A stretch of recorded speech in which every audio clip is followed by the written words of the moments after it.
विद्यार्थी मित्रांनो नमस्कार. आज आपल्याला इंटेरियर, एक्सटेरियर आणि ऑन दी सर्कल असलेले पॉइंट्स कसे ओळखायचे ते लक्षात घ्यायचं आहे. पहिल्या लक्षात येणारा हा प्रश्न आहे आणि सगळ्यात सोपा प्रश्न आहे.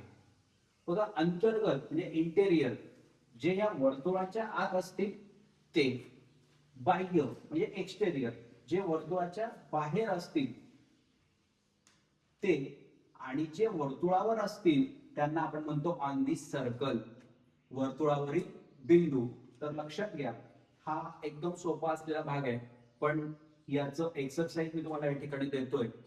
हे जर तुम्हाला समजलं असेल की वर्तुळावरचे कोणते, अंतर्गत भागातले कोणते आणि बाह्य भागातले कोणते, तर याचं जे उत्तर आहे ते तुम्ही स्वतः या बॉक्समध्ये त्याचं उत्तर भरून पाहायचं आहे. व्हिडिओ पॉज करायचा आणि हे सोडवून पाहायचं, तुम्हाला नक्की येईल. धन्यवाद.